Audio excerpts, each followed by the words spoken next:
Only 7 years later, the Linux Foundation redid my study using the same tools, same process, with a more updated distribution. 60,000 person years of development, almost 11, it's almost, not quite, but it's almost $11 billion of effort if you were going to rebuild it. And that's only in 7 years. That's extraordinary. And the whole idea of, well, open source can't scale to large projects is a complete nonsense. Now, before I talk about security, I need to briefly discuss what I'm going to call the FLOSS development model. Some of you have heard my talks before, have heard me use this. This is a simplified version of how is open source software developed. And the reason I want to pull this little picture out here is to focus on this little center square called the trusted repository. Pretty much every open source software project, there is some location on the web where you put the official version. If somebody asks you, where the heck do I go get the Apache web server, there's actually a place on apache.org where you can actually get the current version. And that's true for all open source software. Why do I make this point? Okay, because how do users and distributors get their software? The users either go directly to the repository or they'll get their software through some distributor who will maybe package it up with some other stuff, sell support, training, that sort of stuff. And the reason I'm bringing this up is because some people think, well, wait a minute, if anybody can change open source software, it can't be secure, right? No, you've missed the point. Anybody can change Microsoft Windows. All you need is something called a hex editor. Every programmer can do that. It takes 2 seconds. That's not the issue. The issue is how do you get it into the supply chain, okay? Just because you change your local version of Windows did not suddenly change everyone else's version of Windows, right? Same thing true for open source, and yet somehow people miss that point. And it's a critical point. In order for someone to subvert an open source software project, they've got to get their change into their trusted repository and have no one notice it through all the reviews, which is not such an easy issue. I should note that the big change in open source is that users have the opportunity to become developers and eventually possibly trusted developers. And that's radically different. So with that caveat about security, security turns out to be tricky to measure, but there's been a number of attempts, and that's interesting to note. 2004 and 2006, there were some interesting studies to determine the number of browser unsafe days. What that is, to look at every vulnerability that had a certain level of criticality, basically a critical one, and then how many days was each browser have a vulnerability that was known to the public and for which there was no patch available. So basically, if you're browsing on the web and you religiously update your browser every day, how many days are you vulnerable to well-known, widely known, dangerous vulnerabilities? 98% of the days were dangerous in 2004 if you were an Internet Explorer user, okay? 15% for Mozilla Firefox, and that was only if you're using the Mac version. It was only 7% if you were a Windows or a Linux user. It turned out there was a vulnerability that was unique to the Mac OS. 2006, good job Microsoft, you did better. Bad job Microsoft, you aren't even close, okay? Because the problem is they get better, but so did they. Windows websites in general are disproportionately vulnerable. If you look and you find yourself a defaced deployed system, the odds are way better that underneath it is Windows and IIS. Not always, but a whole lot more often. HoneyNet did a fun project in 2004, and I actually saw this, my father-in-law. If you've got an unpatched system, they took a system that had no patches, no improvements, and just stuck it on the internet. Uh-oh, that might not be a good idea. It's not a good idea for any system, frankly, but frankly, what they found is that the Windows systems could not handle it for even hours. Sometimes they couldn't measure it because the systems got taken before they got all the measuring in. Whereas, it took 3 months for the Linux systems to get broken into. Viruses are basically a Windows phenomenon. It is true that there are viruses that have been written for Linux systems and for Mac, and by this I mean Mac OS 10 and greater. I'm ignoring Mac OS 9, which did have a lot of issues but it's getting harder and harder to find Mac OS 9 systems, so I'm not going to worry about them here.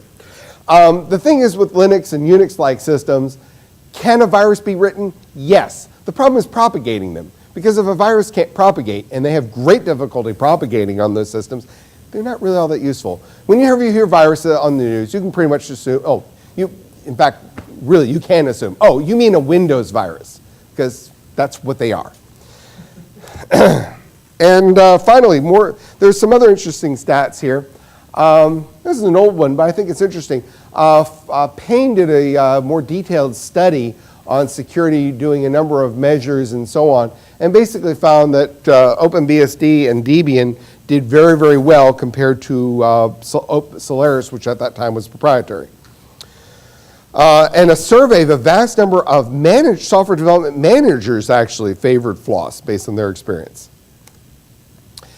Which brings me to TCO. Everybody wants me to tell them about total cost of ownership, and I understand the desire. TCO and ROI are something that lots and lots of business people want information about, and for good reason. Unfortunately, when I talk to them, they're very unhappy because what I tell them is, I'm sorry, you're going to have to do some work, and they wanted the 2-second answer. The reality is that TCO, total cost of ownership, and really this is also true for ROI as well, is very multifaceted. Okay? There is no single answer that's absolutely true for all possible circumstances because it's very much dependent on your circumstances. CSC has a nice little list of how do you find out the cost of software. It's a lot more than the direct software costs. And by direct, we're just talking about purchase and maintenance and support. Too many people only look at purchase. Okay? But maintenance and support, and then there's the indirect costs. Okay, if you have to do administration of licenses in your organization, and most large enterprises do, that becomes a major cost in its own right, especially if you get audited by organizations like the BSA, who will be happy to increase their costs for no benefit to your business. Then, of course, there's the hardware costs, the staffing costs, the support costs, downtime. For a lot of organizations, downtime is money.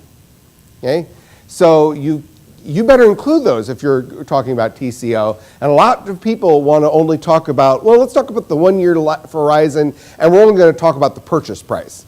You got to be kidding me. What are you going to do after 1 year? Throw it all away?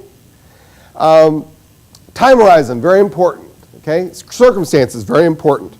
Okay, and so anything has a smaller TCO for some weird circumstance. So you need to find out about what they are. And I do need to warn you that proprietary software is really a total cost to lease. You don't own proprietary software. You do not have arbitrary rights to change it. If I buy a house, I can make the wallpaper whatever color I please. If you buy proprietary software, you have the rights of a renter actually. Okay? You can't change, you may be able to change the displayed wallpaper, but you can't change what it does for the most part. So, what about TCO? FLOSS generally costs less to acquire than proprietary software. And a lot of the other factors also tend to be lower cost because they are compatible. And that's a pretty good thing. And there's some studies here that basically show this. On average, FLOSS tends to cost less, but you got to consider your specific cases. Here's a bunch of specifics. I wish I could talk about them. We'll move on. Okay. FLOSS developers, they're experienced and they get paid. Okay, at least some of them do. BCG study found the average age of a FLOSS or open source software developer is 30. They on average had 11 years of experience. That means some had fewer, some had a lot more. Excuse me. Linux kernel. Even back in 2004, 37,000 of the last 38,000 changes were known to have been made by those who had been paid to develop them. And by 2010, it was known that at least 70% of the Linux kernel developers were paid to do so. It's unclear. When they weren't sure, they said no, because they don't actually have to record who's getting paid. So I think that's actually an undercount. UC Irvine's study found that the core FLOSS contributor salaries was generally 5 to 15% higher than average. For reasons that have already been discussed. And if you're in one of the areas which is particularly hot, the lamp stack, for example, you're talking 30 to 40%. So there's reasons why people want to learn more about this. Now, there's lots of other reasons. Many of them are hard to measure quantitatively.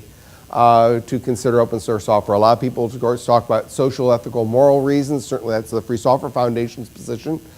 And the numbers talk, I can't really talk about that.